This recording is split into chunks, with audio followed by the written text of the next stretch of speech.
Hello, hello, hello. My name is Steven Pinker. Now, when I am not spending time with that great scientific philanthropist, Mr. Jeffrey Epstein, I am a great psychologist. Indeed, I am professor of psychology at Harvard University, which is not woke at all. And one of the things that I quite enjoy doing is using my position of influence to question the concept of ethnicity, to question the idea that ethnic groups are extended kinship groups. Indeed, even to question the idea that we should be interested in our kinship at all. Many years ago, I wrote an article on this subject called The Genealogy Craze in America, in which I tried to undermine the importance of genealogy, undermine the importance of knowing your family roots, and to question whether you are really that closely related to your ancestors. But I was wrong to do this. And in this video, somebody called the Jolly Heretic is going to tell you why. Hello, hello, hello, and welcome to this edition of the Jolly Heretic. Now, today I would like to talk about the issue of genealogy. Now, genealogy is increasingly popular in Western countries, particularly with the rise of the internet. It's the most popular use of the internet after pornography, I believe. The point I want to make today is this. These genealogy websites are regarded as a quaint hobby. They're regarded as something to do when you're retired or when you have a bit of spare time.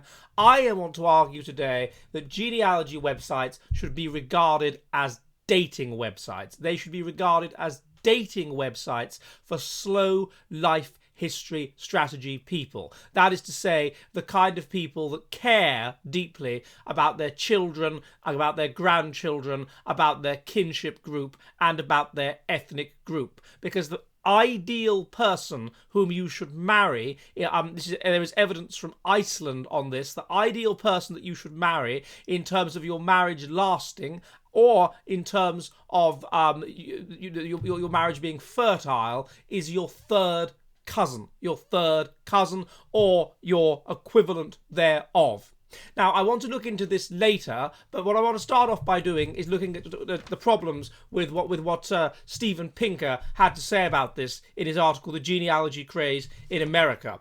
Now, the first thing he argues is related to ethnic groups. He says that if one person from one ethnic group marries a person from another ethnic group, then both ethnic groups are manifested in that person and his descendants forever. That is a fundamental misunderstanding of what goes on, and this relates then to the issue of who you should marry. That raises the question of what are ethnic groups.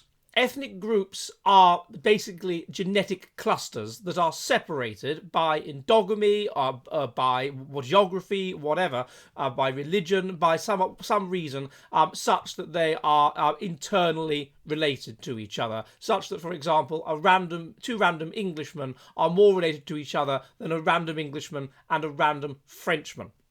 This means that what ethnic groups are extended kinship groups. You can conceive of having children, that's your immediate family. Then you can talk about your kinship group, which is your extended family, and then you can talk about your ethnic group, which is basically your extended kinship group. Now, when people marry partners, there are various ways they can do this, and this relates to what is called a life history strategy, and this is central to what I want to look at today, because most of the people that are going to be watching my channel are going to be what's called slow life history strategists. This is not necessarily what Steven Pinker is, and this is certainly not what Jeffrey Epstein is, but this is what most of the people that are watching my channel are going to be, and this is what most people that are interested in their kinship, in their family, and in their ethnic group are going to be. Now, the way that it operates is that we all exist on a spectrum between a fast life history strategy and a slow life history strategy. A fast life history strategy involves being adapted to an unstable yet easy ecology. In that kind of ecology, food is plentiful. It's like being in a jungle. Food is plentiful. Your basic needs are met. You can survive all year round, but there's wild animals everywhere and whatever. You can be wiped out at any second. So it is easy, but it is unstable. This selects in favour of living fast and dying young. What this in turn selects in favour of is investing all of your energy, all of your bioenergetic resources in having as much sex as possible, so that you can pass on with as many genetically fit people as possible, such that you can pass on your genes as quickly as possible and live fast, die young. There's no point investing energy in that context in other people, because they could be wiped out, so that energy investment might never be reciprocated. There's no point investing the energy in individual children, because they could just be wiped out. So you just live fast, die young, and invest all of your energy in sex, in copulation. Now, in extremis, what this can mean is that you will be attracted to people. Yes, of course, you'll be attracted to people who are physically fit, who show evidence of being physically fit. So in the case of men, you want women who show markers of youth and beauty, because beauty, symmetrical face, that sort of thing, is a sign of low mutational load. If you have a low mutational load, low mutant genes, then you will be investing disproportionately less of your bioenergetic resources in fighting off disease. Therefore, you'll be able to maintain a symmetrical phenotype. Therefore, you'll be good looking. So to the extent that you select in anything, you select in people that are women that are young and women that are beautiful.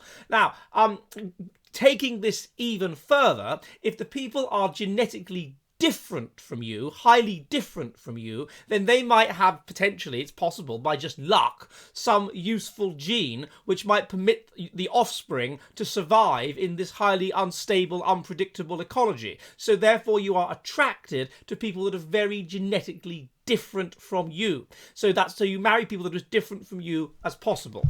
That is the fast life history strategy way of doing things. As the ecology becomes harsher, colder, whatever, and more stable, then the carrying capacity for the species is reached. What this results in is the species members competing with each other. Now, this therefore becomes more difficult, because if you invest all of your energy in sex and none of your energy in in nurturing the offspring in an ecology that's really difficult like this, then they could all just die. They could all just die of cold, of failing to survive in the environment. And so what you do is you take energy away from sex and towards nurture. You have fewer offspring, you have fewer sexual partners, and you invest more of your energy in them. Also, because the environment is predictable, there will be a payback for, potentially you'll meet somebody again, so you'll be able to cooperate with them and whatever. There will be a payback for cooperative behaviour. So this will elevate the degree to which you are cooperative and altruistic and agreeable. And this will also select for you being nurturing as well, because nurturing people are kinder and nicer and more agreeable. And so people become more inclined to nurture. They want fewer offspring, but they will nurture those offspring. In other words, they want quality over quantity. Now, how can you be really good at nurturing your offspring? What would incline you to be nice to your offspring and make sure that they survive? Well, one of those things is that you are highly genetically related to them, because then you are passing on more of your genes. And so therefore people who are slow life history strategists will tend to sexually select for people who are genetically similar to themselves. And there is a great deal of evidence that J. Philippe Rushton has piled up to back this up. We select for people who are genetically similar to us. We are more inclined to find a face attractive if an opposite sex face, if our own face is morphed into it. We are more genetically similar to best friends than we would be by chance, based on highly genetically related matters such as wrist circumference. We are more genetically similar to sexual partners and wives and husbands than we could possibly be by chance. We are sexually selecting, and we are more similar on the more heritable traits. So we are sexually selecting for people who are similar to ourselves. This maximizes the extent to which we pass on more of our genes, because we're more related to our children. And this in turn maximizes the extent to which we're going to be nice to our children, to which we're going to nurture our children and be kind to them and care about them, because they are more genetically similar to us, so we will invest more in them. And indeed, it's been found even within families that people tend to bond more strongly and be closer to people who are more than less genetically similar to them, even within families. So this issue of when you are K-selected, you are more involved in and you bond more with and you will invest more energy in people who are more genetically similar to you. People who are like you. This also extends to more distant relatives, because they are you will invest in people who are like you over people who are not like you. So you will invest in your kinship group more than would fast life history strategists. You will invest in your cousins. You will invest in your friends even. You will invest in your ethnic group. And you will regard your ethnic group as more important than would fast life history strategists. You will be a selfless person that will be inclined to make sacrifices for your ethnic group, up to and including laying down your own life for the good of your ethnic group. Because in some circumstances, if your ethnic group is under threat and could be destroyed, which would, of course, massively damage your genetic interest. This idea that if a certain number of your cousins died, that's the equivalent of you dying. It's because we are all distantly related to relatively distantly related to our cousins. In much the same way, kin selection. The spinster auntie invests in her nieces and nephews because she doesn't have any children, but they're 25% the same as her, so she's indirectly passing on her genes. You can indirectly pass on your genes as a K strategy, as a slow life strategy person, at the level of the group, i.e. by investing in your ethnic group, your extended kinship group. And this can include saving that group from peril by laying down your life for it. Now, similarly, people that are in this kind of situation will select will be sexually attracted to people who are genetically similar to them, because they are evolved. If you are a slow life history strategist, remember, it's a predictable and harsh environment, so you are very specifically evolved to that environment. And so the thing to do is to select for other people who are very specifically evolved to that environment as well, because then your children will be more likely to survive in that environment. So people who are K strategists, slow life history strategists, will select not for people that are very different from them, but good looking, but people who aren't necessarily that good looking. They'll trade that for people who are very similar to them and who therefore will survive in that environment, and therefore their children will survive in that predictable ecology that is not going to change. And so for all these reasons, slow life history strategy people will be interested in people who are, and also if you'll bond more strongly with them, your marriage will be more longer lasting, your genes will be more compatible, which will also mean, because you get this idea of inbreeding depression. If you're too similar to somebody, then you're more likely to have double doses of harmful genes. But this falls off a cliff once you go beyond, and Pinker admits this, once you go beyond cousin. And once you go beyond that, then your genes are more compatible. They haven't been separated for a long time, and so complex polygenic traits are more likely to work. And so therefore, people like that, people who are group selected, interested in the good of their group, their ethnic group, whatever, will tend to go for people that are relatively genetically similar to them. And the best thing to do is either your third cousin or the equivalent, which is about 1 point. If you think that you're 50% related to your parents and you're 25% to your grandparents and so on, your third cousin, so that is somebody with whom you share a set of great-great-grandparents, who's just outside, I think. A lot of people would regard, my cousin, that's my family. Even some of my second cousins, I know them personally, that's my family. Do you know any of your third cousins? Do you know personally any of your third cousins? I certainly don't. I couldn't name a third cousin. I don't know the names of any of my third cousins. Third cousin being your grandfather's or grandmother's cousin's grandchildren. I don't know any such people. So that's just outside family, and that seems to be, according to this research in Iceland, at the sweet spot. More related, and there's problems from double doses of mutant genes or whatever. Less related, and there's problems. Now, what Pinker argues is two ethnic groups, he says, are inherently related once there is marriage between the two ethnic groups. Now, that's the case perhaps among fast life history strategists, because fast life history strategists will marry people who are just good looking and they don't care what ethnic group they are, so they might marry somebody from this ethnic group, they might marry somebody from that ethnic group. But it's not the case amongst slow life history strategists. Amongst slow life history strategists, they're always going to marry similarity. They're always going to go for similarity. Now, that can have two consequences. One is the creation of another ethnic group. So people who are, let's say, Anglo-Indian, people who in many hundreds of years ago had an Indian mother and an English father, would then marry other Anglo-Indians who would marry other Anglo-Indians, creating an ethnic group. Or they will overwhelmingly marry people of one ethnic group over the other, depending on who they're more likely to be surrounded by. So it is not accurate to say that the two groups are related forever in one person who is a product of two ethnic groups. One will dominate over the other.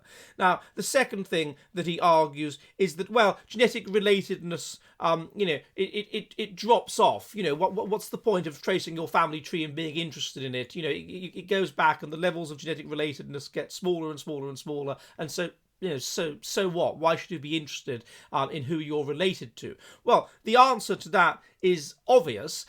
If you are an ethnic group, then you are an extended kinship group, and so fine, the level of relatedness within your to a random member of your kinship group, of your ethnic group, might be quite small. To average native English people are on average 12th cousins. So that means that they have a common ancestor about 400 years ago. So fine, they're not that related, but how related they are becomes important in a relative sense when that group is confronted with outsiders. Then suddenly, who are in a state of warfare with a competing ethnic group that is competing for territory, competing for land, competing for resources, competing to survive. Once that happens, then of course that small level of relatedness becomes important, and it becomes worth disproportionately cooperating with that co-ethnic over the foreigner, precisely because you are slightly more related, and so it's in your ethnic interests, it's in your overall group interests to cooperate with them. That is why when we look at the way that primitive organizations will react to invasions by, let's say, Europeans, in general, they're not particularly cooperative at all. They are subdivided into clans and other groups and tribes, and they're fighting each other and whatever. But it's been demonstrated that in the face of invasion by people who are very genetically different from them, such as Europeans, they will come together and create a united front against the outsider, against the common enemy, against the Judean people's front. I mean the Romans. And so that is a known phenomenon. So it's completely irrelevant to try and argue that in terms of ethnic groups that the interrelatedness within the group is small. Of course it is. It becomes relevant when there is an outsider, and it's also relevant how related the group is. One of the things that I demonstrated in a paper that I did a while ago is that the more cousin marriage there is within a group, the more positively and negatively ethnocentric the group tends to be. So a group will put up a more it's been demonstrated in computer models that that a group that is high in positive ethnocentrism, that is to say internal cooperation, and negative ethnocentrism, that is to say external aggression, will ultimately win in the battle of group selection. Computer models have demonstrated that. Now, one of the things that cousin marriage does is it makes the gene pool smaller. It means that people are more related to each other. This gives them an incentive to be internally cooperative and to be externally hostile. So it could be argued that one of the reasons why Western people are less ethnocentric than some other peoples in the world is precisely because their gene pool is large. Since the Industrial Revolution, child mortality has collapsed from 50% to 1%. That means there is a much larger gene pool. We are also, because we no longer live in little villages, much less inclined to marry people that are relatively genetically similar to us, to our cousins or second cousins or third cousins. So this means that there's less of a reason to be cooperative, and it means that we are less dissimilar from outsiders. So there's less of a reason to repel them. So this demonstrates the problem with that argument. Fine, there's lots of differences ethnically and genetically within the group, but you have to measure them against the outsider. Then another thing he argues, which is interesting, Pinker, he says that family values are a bad thing. Family values subvert religion. They subvert other ways of holding society together. But that's obviously nonsense. First of all, in Islamic countries, they are extremely religious and they have family values and they are heavily outbreeding Europeans. So that demonstrates to you that there's no contradiction between family values and religion. Secondly, religiousness tends to take that which is adaptive and make it into the will of God and promote it more strongly. And that is why religiousness is associated with family values. It's associated with pretty much anything that's adaptive. It's associated with physical health, genetic mental health. It's associated with fertility. It's associated with wanting children. It's associated with having children. And so there's no way that argument can be prosecuted. What family values do perhaps undermine is what we might call a modern form of religiosity, which is not about promoting your genetic interests, which is not about promoting your family interest at all, but which is about promoting individualism and things like that. We might argue this is a maladaptive form of religiosity, sort of atheistic, liberal, pseudo-religiosity. And this isn't associated with family values, and indeed this is associated, as I've shown before on here, with poor physical health, with poor mental health, and with infertility, with not having children. So yes, it undermines that. Fine, it questions that, because that's saying that society should be built around certain dogmas, such as humanism, such as be kind to everybody, such as universalism, such as that life has no meaning and is pointless and whatever. And yeah, family values might challenge that, but they don't challenge religion, because religion tends to promote family values. So that's no argument at all. Another thing he argues is, well, why are you interested in your blood ties to these ancestors of yours, these distant ancestors? Once you get back to a handful of greats, you're hardly related to these people at all. Then you're not really related to them. It's like a minuscule, you're hardly any more related to them than anybody else is. But that's not true, because that assumes that people marry at random. If you want to say to me, yeah, I'm barely related to my very, very distant ancestor, Ralph Dutton of Hatton, who died in 1517, who was outlawed for murder and died in 1517, I'm no more related to him than anybody else. That assumes that people are just marrying at random. If they're marrying at random, then fine, but they're not. At least slow life history strategy people, like I guess my ancestors were, marry people that are relatively similar to themselves.